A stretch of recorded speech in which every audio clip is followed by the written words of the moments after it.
The Wheel of Time is a fantasy series that I'm reading and reviewing one book at a time. Anytime you have a 14-book series, there's bound to be a volume or two that doesn't quite live up to the hype.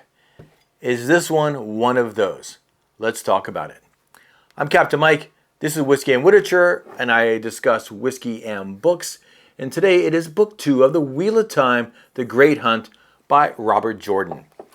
James Oliver Rigney Jr., pen name Robert Jordan, was an American author born in 1948. He died in 2007. He did other works besides fantasy, but let's just admit it, The Wheel of Time is his claim to fame. Specs and stats for The Great Hunt. It was first published in 1990, the same year that the first book of The Wheel of Time, The Eye of the World, came out.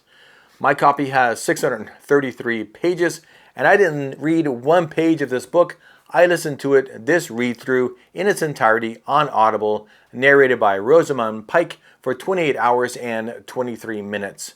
I have read The Great Hunt more than 10 times. I started reading this series in 1995, and this was already out.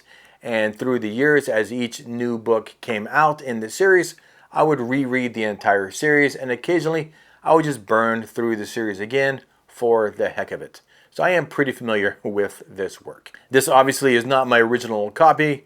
Quite a few of my books were destroyed in Hurricane Helene last year, so I bought this set here specifically for this review. I really enjoyed reading The Great Hunt. I think it was pretty consistent and had great pacing. And it reinforced the pattern set in The Eye of the World and continued through the series. Having resolved something in the previous book, in this case, Rand's fight with the Forsaken at the Eye of the World, something happens at the beginning of the book. They have to travel somewhere and resolve something else, usually involving a battle.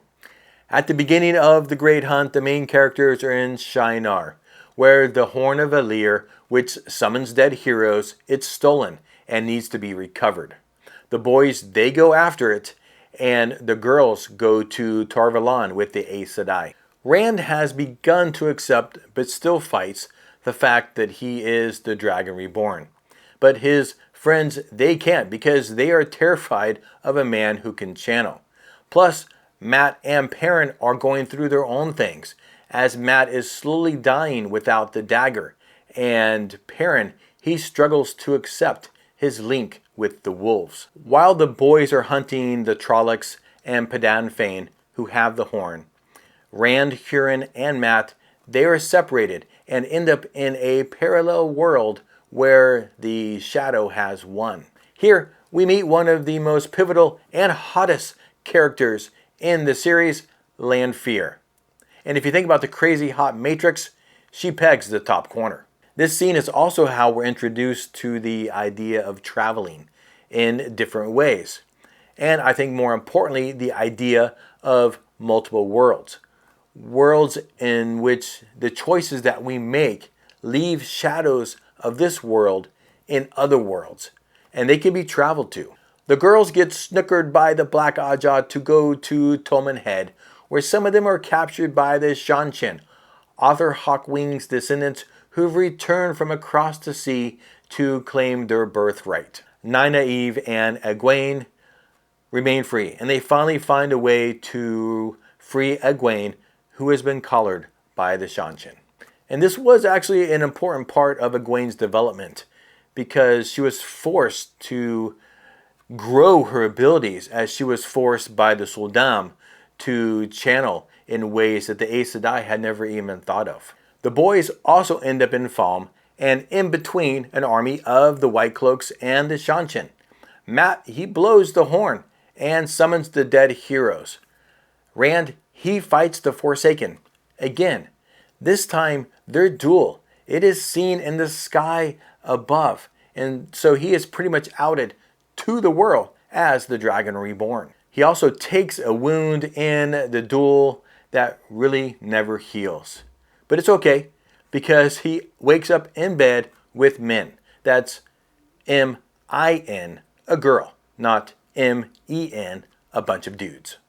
Honestly, I really enjoyed reading The Great Hunt. It is not the best book in the series, but it's far from the worst. It's consistent action. We aren't introduced to very many new characters, but the main characters, their development is great in this story. I do think it is a solid follow-up to The Eye of the World and a nice setup for The Dragon Reborn. I do realize that, like my music selection, my taste in fantasy is stuck in the 90s. I read the same books that I read in my early to mid-20s over and over again. And I do want to break out of that.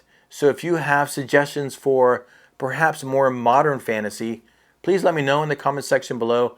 I do take hints and suggestions really well.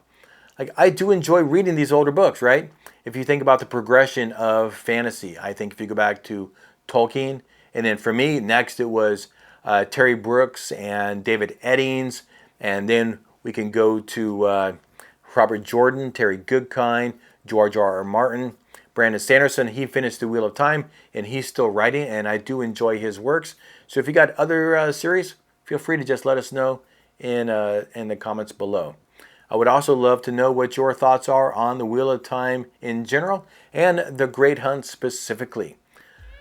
If you have enjoyed this video, like it. It's free. Subscribe to see more of my content. Again, I talk about books and whiskey. But for now, my friends, you know what to do. I hope you're reading something good and drinking something great, and wear that damn hat. Cheers.